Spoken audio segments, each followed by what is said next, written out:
The chair of the House Oversight Committee, James Comer, his committee is investigating the Epstein case. Here's what he had to say.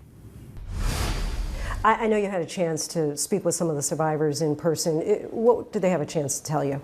Well, it's just terrible. I mean, you realize how awful Epstein and Maxwell were, but you also realize how the federal government failed these victims. Because of the 6 that we spoke with yesterday, I believe at least 5 of them had spoken to FBI officials, had spoken to law enforcement officials. Many had given depositions, and yet nothing ever happened to anyone until Epstein was finally arrested. And then we learned that, you know, he was let out and continued to operate in the same way that he was operating prior to his arrest. So many times, if not every time, it was apparent the federal government failed these victims and they never got the justice they deserve.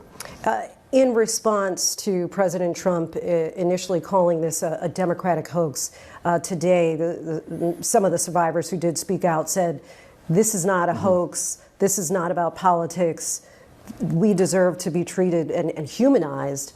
In response, in the Oval Office a few moments later, President Trump again called it a hoax and a distraction from the success of the country, as he described it.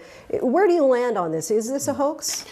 It's not a hoax, but what I think President Trump was referring to is the Democrats are trying to create a false narrative that Donald Trump was somehow involved in Epstein Island and things like that. That's what, in my opinion, Donald Trump meant by calling it a hoax. It's a hoax that he has any liability. It's a hoax that he's trying to cover up for anyone. I subpoenaed Pam Bondi and the Department of Justice for the Epstein documents, and they turned over 32,000 pages, and we expect more documents any day now. So I found that the Trump administration is taking this seriously. And is trying to be transparent. What we heard also directly from the survivors is they just want all of the files to be released. Right. Can you tell them that that will happen? If so, what kind of time frame are we talking about? Well, you know, we, as quick as we got the 32,000 pages, the oversight staff read over to make sure there were no names that were listed that shouldn't be listed. That was one of the themes that many of the survivors said. Some wanted their names to be public, some did not want their names to be public. They have children now and they've got their own families, and it's not something that they want publicized, but they want justice. And they want people to know how awful Epstein and Maxwell were. That made it very clear they didn't think Maxwell deserved a pardon or any type of commutation. So I think at the end of the day, every document that we get will be public, and I fully expect to get all the documents. Some of the survivors have said that they believe Ghislaine Maxwell is getting preferential treatment by being moved, for example. Do you think that the DOJ has followed protocol? And what do you think about her changing the location of her prison? Well, with what we've subpoenaed with respect to the Department of Justice, they're going to have to turn over records as to what the decision process was and why she was moved to that other prison. So I don't know what the answer is, why she was moved from Florida to Texas, I believe, but we should be able to find that out with the next batch of documents that we get. Republican Congressman Thomas Massie has said that with this discharge petition, his concern is that the DOJ cannot be trusted to release all of the relevant files. Do you believe that the DOJ can be trusted? I do. I've talked to the people at the Department of Justice. I've talked to people at the White House. I think they get the message that the American people want to know the truth. This isn't a Republican issue or a Democrat issue. As I travel, not just to Kentucky, but all across America, people come up to me and ask about the Epstein files, and was there a list, and will we ever know who was bad actors in the Epstein events, and will anyone ever be held accountable? So it's my goal that we get the truth to the American people, that every document is released, and the only redactions on those documents are the names of the victims who do not want their name published. Some do want their names published, and some don't. Well, what about, Massie also points to the flight log documents where names were redacted, not of victims.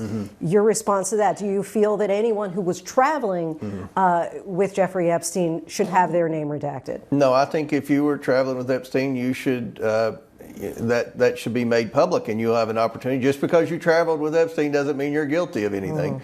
But at the end of the day, with this resolution that we passed on the floor today in the rules package, any redaction that the Department of Justice makes on a document, they have to explain what that redaction was. So if they're redacting someone who's on a flight log, that won't cut it with the Oversight Committee. The only redactions are people that should be considered victims. What does your committee need at this point to follow up on any kind of probe that the DOJ might be a part of? Well, we want to make sure that we can meet with the attorneys of the victims and the victims, and we want to know, if you were interviewed by the FBI, who was the FBI agent? Who did you have a lawyer present? Could we get was it transcribed?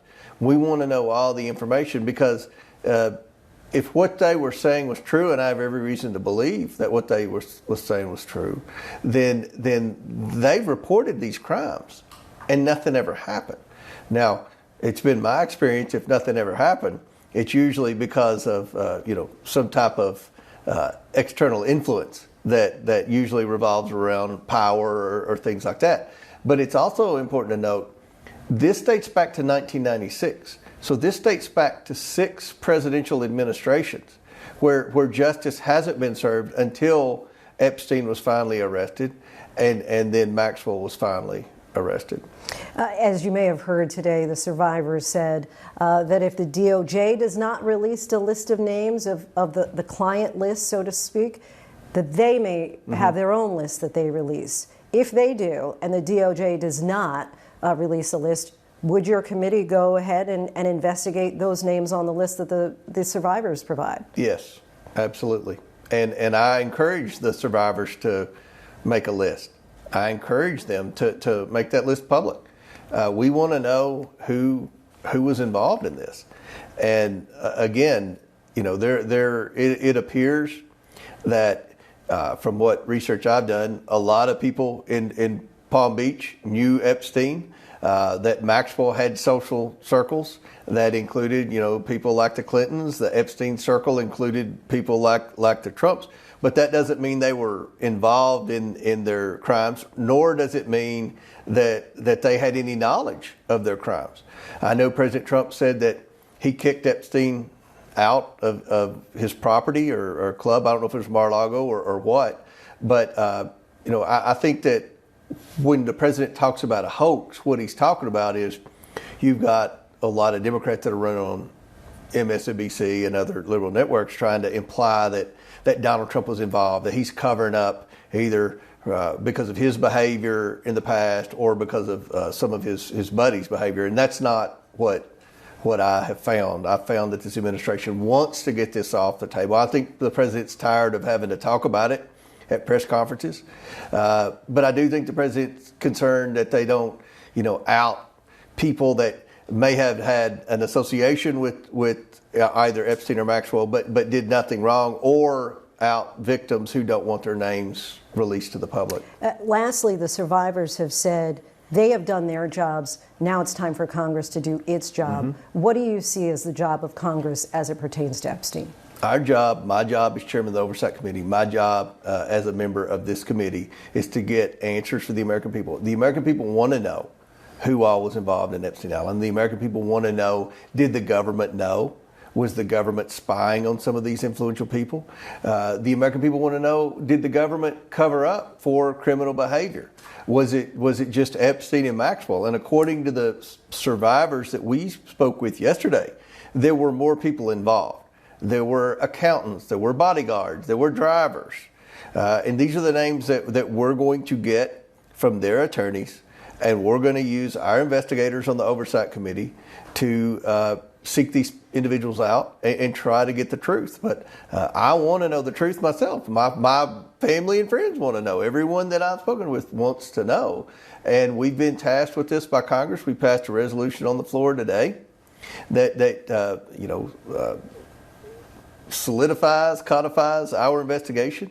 And I think that's important, that vote, because if we run into obstacles and we end up in court over a subpoena or something, then we can say, this was approved by by Congress, and hopefully that'll help us win the battle in court. Congressman, thank you so much for your time. Thank you. Really appreciate it.